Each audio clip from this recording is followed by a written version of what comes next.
Merry met, virtual traveller, and welcome to Stories from Lore, a podcast that invites you to rewild yourself through story by exploring nature, folklore, and the stories it inspires. My name is Dawn Nelson, and I'm an author and professional storyteller.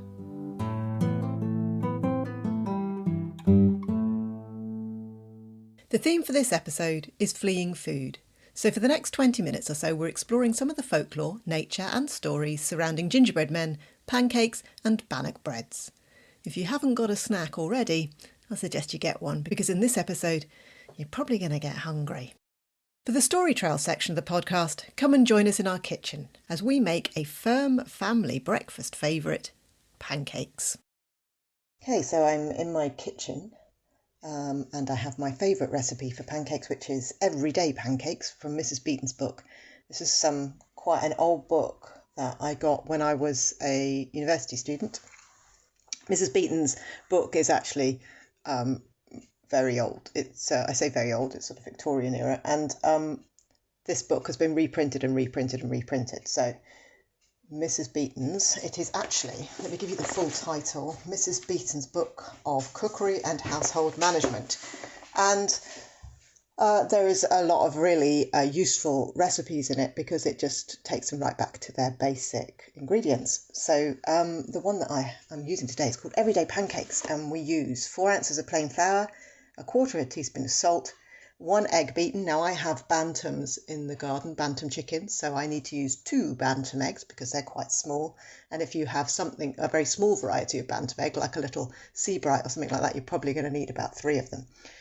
So my bantams are Pekin bantams. I use 2 Pekin bantam eggs and then 250 ml of milk or milk replacement, and I use oat milk, and they work very well. This recipe will probably make you about between 5 and 6 pancakes, large ones like the crepe style pancakes. So here goes, let's start making pancakes.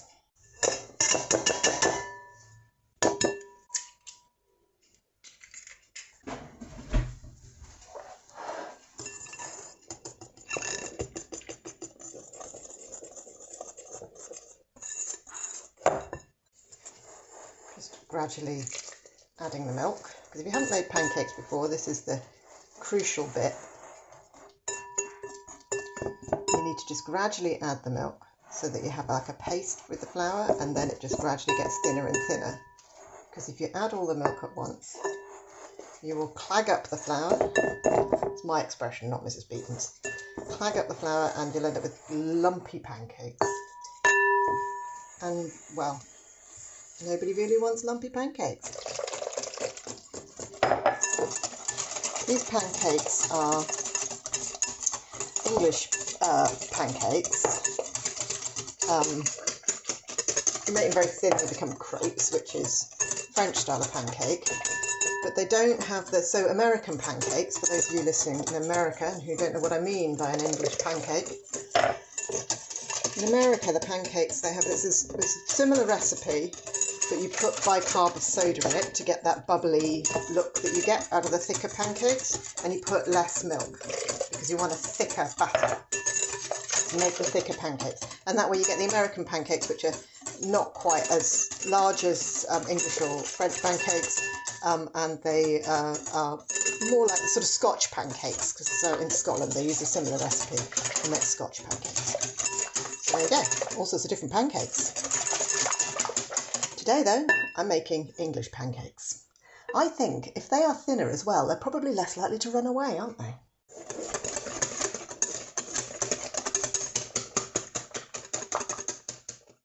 So now we're going to cook the pancakes, and I have a little helper who has arrived, as this means that we're now going to eat the pancakes. So, of course, if there's any eating involved, the helper will arrive. Will you not? Yes, I will. Yeah, of course. And are pancakes one of your favourite things to eat? Yep. Yeah, they are. Yes, they're one of mine as well. So, especially with fruit. Especially with fruit. Well, yeah, that's very good that you say that for the podcast. But what do you normally? Maple syrup. Maple syrup, yes. But maple syrup and fruit's good. When we are cooking the pancakes, we put a tiny little bit. I mean, if you're going to be really unhealthy, you put a little bit of butter in there, don't you? But we put a tiny little scraping of olive oil in there just to stop the pancakes sticking. But after that, we don't really need it. So we put The first one, we make sure that the pan is really nice and hot. So that's why if you are a young person, you always make sure you have an adult with you, don't you? Yep. Yep. Because you cook some things, don't you? But frying's we're not quite ready for frying. I can cook pasta. Yes, you do cook pasta. You do a good pasta. Right, okay, here we go. Put a bit of the batter in and move it around so that it's a nice circle in the bottom of the frying pan. And wait for it to fry. How long do you think it's going to take? I'm not sure. Depends how stubborn the pancake is. Yeah, how stubborn the pancake is and how cold the pan is. It takes a little longer. The first pancake's always a bit dodgy, isn't it? And the way to tell a pancake's good cooked is that it looks really tasty. That's a good measure. And it also looks solid. Right, so I'm just going to try and lift the edges, see where we are at with this, but it's taking a little bit longer, isn't it? I'm just going to put it over here for now because I might be holding it a little bit otherwise. Waiting for this to do. Nearly cooked. Just a bit liquidy on the edges. We can see it sort of on the bottom, it's starting to cook because you can see through it, can't you, that it's getting a bit darker on the bottom. And it looks almost solid. It's almost solid. Let's see where it's at. Oh, almost. Yep, almost. Now, we don't flip the pancakes, do we? Because they're a bit too big and we're not very good at flipping them. And if they flip, you might lose it on the ceiling or on a big chandelier light. Yes, or on you're making our house sound like a mansion. I wouldn't call that a chandelier. And if the pancake lands on the floor, it might roll out get dirty. Yeah, we won't be able to eat it, but it might. Walk out the door. Roll out the door. It might turn into the fleeing pancake. It might do, yes. We wouldn't want that, would we?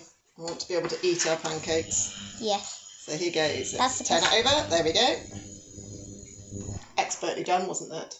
Yeah, almost a flip. It's a tasty pancake. Mm-hmm. Yeah. What have you got on that one? What? What have you got on that one? Sugar and lemon. Sugar and lemon, that's a classic. I always put the lemon on first, so if I put too much lemon on, I can put lots of sugar on instead. Oh, I see. Is that what you do? Yep. Couple more minutes. Are you going to have one? Yes. So the really, really thin ones are crepes, which are French pancakes. These ones that we're making are a tiny bit thicker, so they would be English pancakes. And then the small round ones, well, sometimes they're Scotch pancakes and sometimes they're American pancakes, so it depends where you are. So which one's your favourite? That's a very hard decision. I really do like an American pancake with a lot of maple syrup and fruit, but I also do like a good old English pancake. American pancakes are good at soaking up all the sugar, aren't they? Yeah. And the syrup. English pancakes, they don't fill you up as quickly, do they? I'm going to say American pancakes because they're nice, light and fluffy, and they're very sweet. English pancakes are second. English pancakes are good. And so are American. All pancakes are good. Yeah, there's nothing like a good old pancake on a Sunday. That's true. If you visit the website of the University of Pittsburgh, which I've referenced in the show notes, you will find lists of stories that appear under the Arne Thompson Uther Folktales Index and the index numbers attributed to them. These have been compiled by a Professor Ashliman, once working at the university but now based in southern Utah in the United States.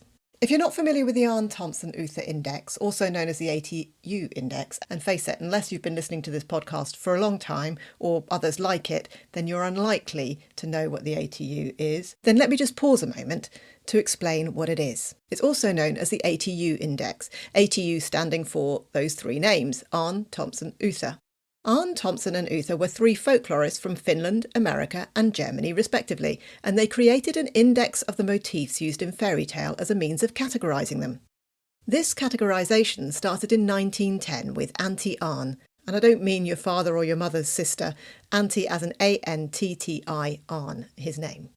This was then built upon in 1928 and then again in 1962 by Stith Thompson, and then finally in 2004 by Hans-Jörg Uther.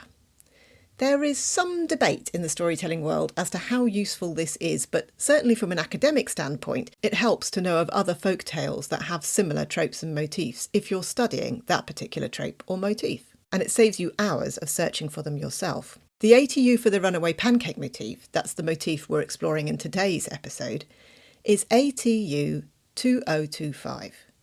But this category also includes tales of other types of fleeing food, not just pancakes. In Norway and Germany, it's the pancakes that run. In the US and Ireland, it's cakes and gingerbread. Russia, dough. Scotland, bannock breads. And in England, bread or, in one particular case, a boiled pudding that is the errant food. All these tales are what are known as cumulative tales. These are firm favourites with younger children as they follow a rhythm and a pattern that is predictable and builds throughout the story. It's comforting and often there's a moral at the end of it of some sort. They all start with a woman. Because of the era that they come from, it is usually a woman in charge of the hearth in these stories. And they all start with this woman cooking some form of food, sometimes for a gaggle of children. When the food is almost cooked, it suddenly comes to life and leaps off the skillet or out the cauldron or from the oven and across the kitchen floor and through the open door. There may well be a lesson there somewhere about keeping the kitchen door open, but don't forget, these stories were told in a time when open fires may have created a lot of smoke for a family, had the doors not been open to draw it out. Once free, the food runs, rolls, skips, hops, jumps, and sometimes dances across the fields, picking up hungry followers along the way until eventually a wily animal, usually a fox, but also sometimes a pig, finds a way to trap it and eat it. This usually involves a river of some kind. Again, many homesteads would have been close to a good source of clean water, such as a stream or a river. And I think to most people it's obvious that a breaded product of some sort could not safely cross the river. I think anybody that's dipped a digestive biscuit in their coffee knows this to be true. One story listed by Ashleyman is recorded as Irish, and it's called The Wonderful Cake. It's got an interesting overlap with the tale of the Little Red Hen, which is an American tale. In this tale, the little red hen wants to bake a cake and suggests a mouse and a rat help her. They decline to help with any of the tasks until it's time to eat the cake. Usually the little red hen story stops here and the hen in question refuses to share the food that she has spent many hours creating with the aforementioned mouse and rat, or in the American version, a cat and a rat. But in this case, it then transitions into a fleeing food story, as the little red hen typically refuses to let the others eat the cake, but then she runs away with it. But before she can actually make any distance across the fields, the cake gets free and starts to roll across the fields itself, and so the story progresses as per the usual ATU 2025. So, OK, we've established that there are lots of these fleeing food stories, but what is the significance of this fleeing food, whether it be cake, gingerbread, bannocks or pancakes? Well, of course, food would have been not only essential, but central to life during the time when these stories originated. You were often self-sufficient, growing, raising, harvesting, slaughtering, preparing, preserving and cooking your own produce. Obviously, food is still central to our lives now. Humans can't survive without food and water. And many of us are lucky enough to sit down to 3 fairly easily sourced meals.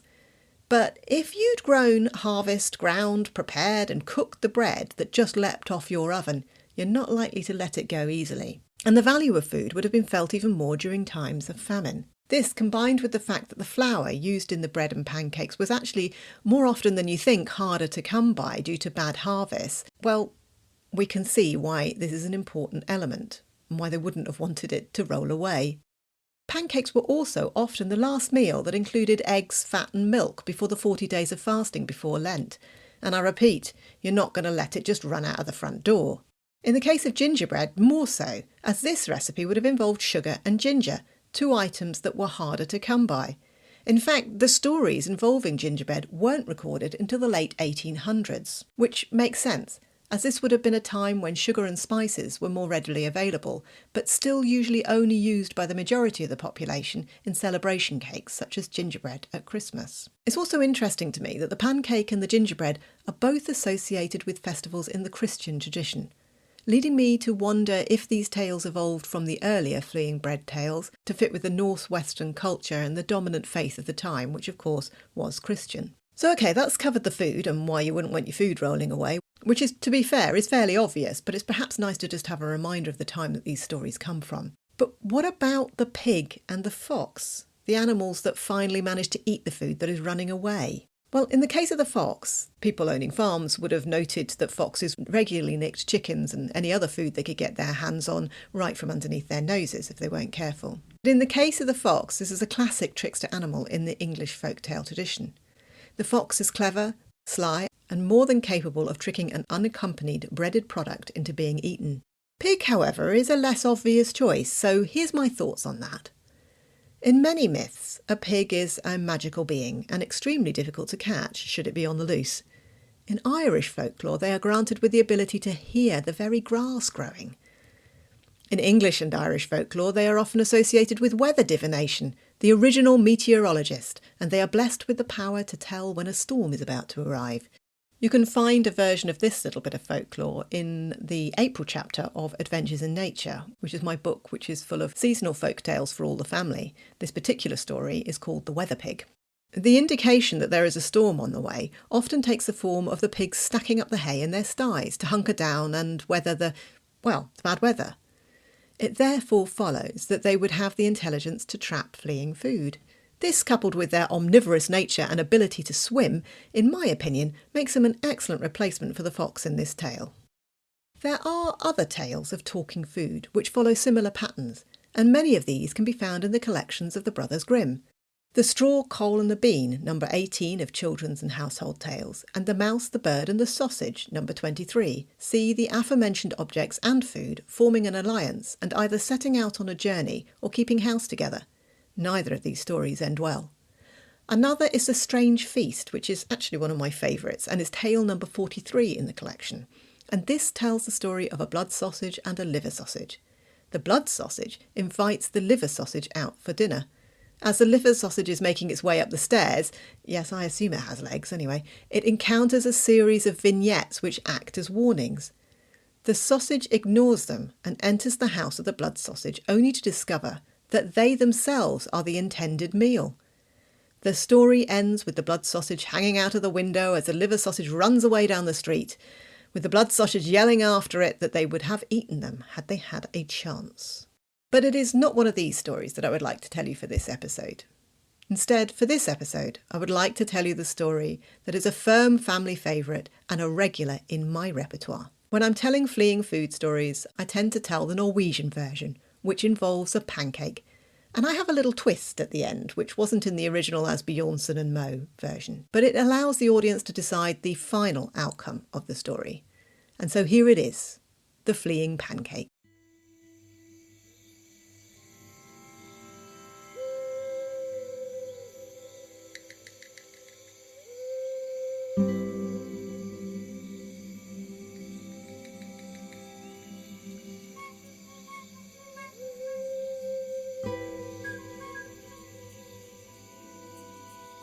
Once there was a woman who lived with her husband and her very large family. In fact, she had 8 children. One of their favourite things to eat was pancakes. Now, I don't know about you, but in our house, when we eat pancakes, they kind of get eaten in stages. So if there's only 3 of you, like there is in our house, then it's not so bad. You eat 1 pancake, then you only have to wait for another 2 rounds before you get your next pancake. However, in a household where there are 10 people, it's going to be a very long time for you to get your next pancake. So this woman had devised a solution. She had an enormous skillet. And in this skillet, she would make the biggest pancake you have ever seen in your entire life. And so on this particular day, all of the 8 children were sat around the table waiting for this pancake. The woman, she got the right amount of eggs, the right amount of butter, the right amount of flour, the right amount of milk, and she had combined it perfectly because she was very practiced at making these pancakes. She beat the batter together and she poured it into the skillet and she waited as it bubbled and it fried and it browned. as the edges of the pancake started to shrink away from the pan, she flipped it up and over onto the other side. She was expert. It was perfect. It landed in the pan. And then she thought, just for luck, I'll flip it again. But as she did, this time, the pancake flew up into the air, turning over and over and over and over. And as it came down, it looked ready to land back in that pan. But this time, it did not. Instead, it seemed to sprout legs and throw itself onto the floor. And to the astonishment of the woman and her 8 children, it shouted, "I'm nobody's dinner," and it ran out the door. Quick, after it, said the woman. And so the woman and the 8 children started running after the pancake, which was quite quick on its feet, I have to say. It started charging across the fields, across the path that had been made for the farmer to reach his crops. In fact, it passed the farmer who was in the fields tending to his crops, and when he saw this enormous pancake, he stood up and he said, "Is that my dinner?" To which the pancake replied, "I'm nobody's dinner." And just as an aside, please do feel free to join in if you would like to. The pancake carried on running, this time with the husband, the wife and the 8 children following. As it ran past the barn, all the commotion woke the cat. The cat woke up, yawned, stretched. "Oh, I can smell pancake," said the cat. And he peered out of the barn and saw this enormous pancake and said, "Is that my dinner?" "I'm nobody's dinner," shouted the pancake, and it carried on running, this time with the cat, the husband, the wife and the 8 children following. It ran on through the field and past a herd of cows. "Moo," said the cow, "that looks marvellous. Is that my dinner?" And of course the pancake said, "I'm nobody's dinner," and carried on running through the fields. So, if you can imagine the scene, gentle listener, there is a cow. Possibly more than one, who knows? But as far as I know, this story was passed down to me as there just being one cow. So a cow, a cat, a husband, a wife, and 8 children, I think that's quite enough, isn't it? Running after the pancake all the way through the fields. There is one animal that has been watching this pancake with some interest and the commotion that is following it, and it's come up with a plan. And this animal is Pig. "Pancake," says Pig. "I'm nobody's dinner," says Pancake, thinking he knows what's going to come next. No, Pancake. I don't want to eat you. I can see that there's a river that you're going to have to get across, and I don't think pancakes can swim." "I know, you're right there," said Pancake. I just wanted to help you, offer you a little lift across the river." "Oh, that is incredibly kind of you," said Pancake. "That would be amazing if you could." "All right then," said the Pig. "Hop on up onto my back and I'll take you across the river." Now, in case you didn't know, pigs are really, really good swimmers. And so this was going to be no problem for Pig. Pancake hopped up onto the back of Pig. Pig slides down into the water and starts to swim. A little sort of piggy paddle. And across he goes, across the river. Meanwhile, the cow, the cat, the husband, the wife and the 8 children are stood on the bank of the river because they can't get across the river at this point. All they can do is watch as this pancake floats across the river on the back of the pig. But as they get to about halfway, the pancake starts to feel the water lapping across the bottom of it. "I'm getting wet," said the pancake. "Oh, all right then," said the pig. "Roll up onto my head." And so he does. And the pig carries on. But as he gets a little bit deeper, "I'm getting wet," said the pancake. "All right," says the pig. "Roll up onto my nose." And of course, we all know, don't we, what's going to happen next?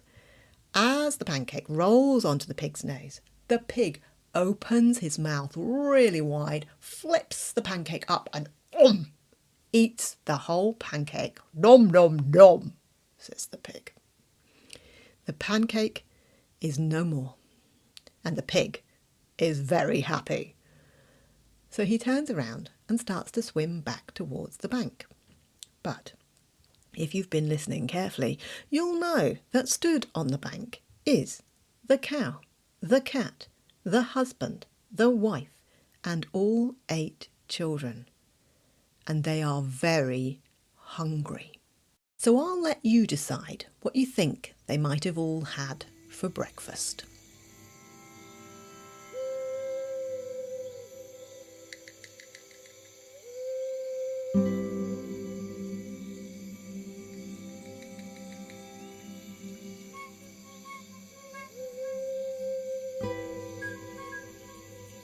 Thank you for joining me around the hearth for this episode of Stories from Lore.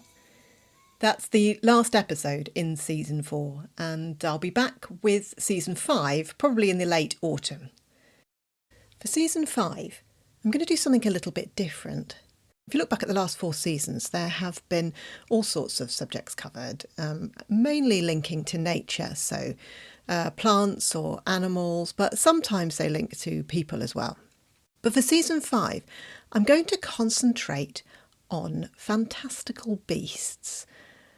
This is because I've been doing a lot of reading recently on the sort of mythical beings that you find in Anglo-Saxon text in particular, but in other texts as well. So there'll be the things you've probably heard of, like trolls and elves, but there's also mythical beasts that, well, you haven't, like the Celtic Evank or the Charadrius, which is described as being a kind of river bird. You can find that one in the MS Bodley 764 Bestiary. But there's plenty of others as well. So I'm going to dedicate season 5 to looking at the animals from the medieval bestiaries. So I'll be back in the late autumn with season 5. For more folklore and stories, you can subscribe to my Substack newsletter. Just hop on over to the Substack site and search for Ceridwen's Cauldron, or use the link in the show notes. You can upgrade to paid on this platform for just £5 a month to access an archive of over 100 posts exclusively for paid subscribers. Signing up as a paid or free subscriber is very much appreciated and helps to support the podcast and my work with folklore and story. As well as Substack, you can find me on Instagram as dd_storyteller and on Facebook as dd storyteller. Reviews are always gratefully received and your support is greatly appreciated. I hope to see you there, as I'd love to tell you another story. Until next time, toodle pip.